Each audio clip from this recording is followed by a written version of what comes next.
Iran imeanza kuruhusu baadhi ya meli za China kupita katika mlango Hormuz baada ya kufikiwa kwa makubaliano maalum kuhusu namna Teherani itakavyosimamia usalama na utaratibu wa njia hiyo muhimu ya biashara ya mafuta duniani.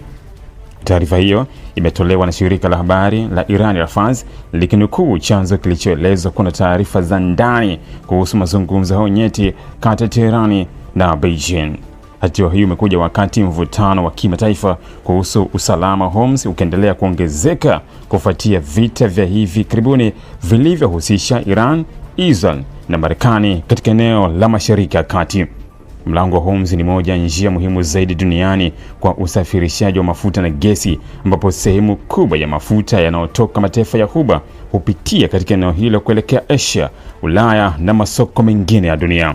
Kwa mujibu wa taarifa hizo, Iran imeamua kutoa ruhusa maalum kwa baadhi ya meli za China kupita katika eneo hilo kama sehemu ya uelewano wa kiusalama na kiuchumi kati ya mataifa hayo mawili. Ripoti hizo zinaeleza kwa Teherani inachukulia China kama mshirika muhimu wa kimkakati, hasa wakati Iran ikiendelea kukabiliwa na presha za Marekani na washirika wake wa Magharibi. Wakati hatua hiyo ikitangazwa, Rais wa Marekani Donald Trump alikuwa mjini Beijing kwa mazungumzo ya ngazi ya juu na Rais wa China Xi Jinping. Ikulu ya Marekani White House imesema viongozi hao wawili walijadili kwa kina hali ya Mashariki ya Kati pamoja na suala la usalama wa Hormuz, huku wakikubaliana kwa njia hiyo ya kimataifa lazima ifunguliwe kikamilifu ili kulinda uchumi wa dunia na biashara ya kimataifa. Kwa mujibu wa taarifa kutoka White House, Trump alisisitiza kuwa Marekani inaona uhuru wa usafiri wa majini katika Hormuz kuwa swala la msingi kwa utulivu na uchumi wa dunia.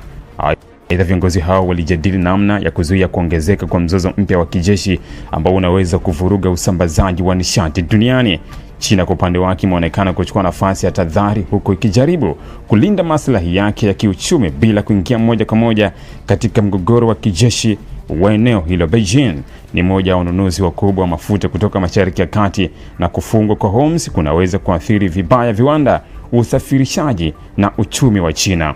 Waziri wa hazina wa Marekani amesema kuwa kuendelea kwa kufungwa au kuzorota kwa usalama katika mlango wa Hormuz kutakuwa na madhara makubwa kwa China kuliko mataifa mengi duniani kutokana na utegemezi wake mkubwa wa mafuta yanayopita katika njia hiyo.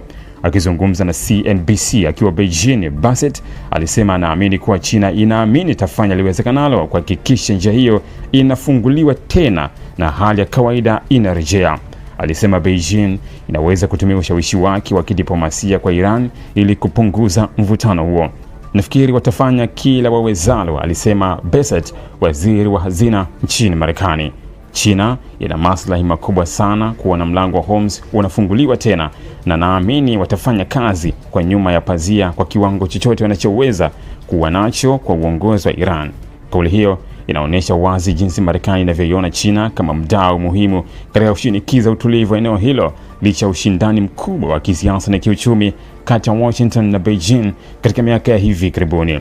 Wachambuzi wa siasa za kimataifa wanaamini kuwa hatua ya Iran kuruhusu baadhi ya meli za China kupita inaweza kuwa ni ishara ya kuimarika zaidi kwa ushirikiano kati ya Teherani na Beijing. Katika miaka ya hivi karibuni, China imeendelea kuwekeza katika miradi ya Irani, huku mataifa hayo mawili yakiongeza ushirikiano katika sekta za nishati, biashara, usafiri na usalama. Aidha, hatua hiyo inaweza pia kuwa sehemu ya mkakati wa Iran wa kuonyesha kuwa bado ina uwezo wa kudhibiti Hormuz na kuamua ni nani anaweza kutumia njia hiyo kwa mazingira maalum ya kisiasa na kiusalama. Tehran mara kadhaa imekuwa ikitishia kuzuia au kudhibiti usafiri wa majini katika eneo hilo endapo itashambuliwa au kuwekewa presha kubwa zaidi za mataifa ya Magharibi. Swala hilo sasa limekuwa moja ajenda kuu katika diplomasia ya kimataifa, huku mataifa makubwa yakifuatilia kwa karibu mwenendo wa China, Iran na Marekani. Hofu kubwa iliyopo ni kwamba mvutano wowote mpya katika Hormuz unaweza kusababisha kupanda kwa bei za mafuta, kuathiri masoko ya fedha na kuongezeka kwa presha kwa uchumi wa mataifa mengi ambayo bado yanakabiliwa na changamoto za kiuchumi. Kwa sasa dunia inaendelea kusubiri kuona kama mazungumzo ya Trump na Xi Jinping yatazaa hatua za kidiplomasia zitakazosaidia kupunguza mvutano huo, au kama hali katika Ghuba itaendelea kubaki kama mazingira ya tahadhari kubwa ya kijeshi na kisiasa. Ili kuwa mwanafamilia bora wa Global TV, usisahau kusubscribe, like, kushare na kucomment. Baada ya kusubscribe, bonyeza alama ya kengele ili kupata taarifa kwa kila video inayopanda Global TV Online.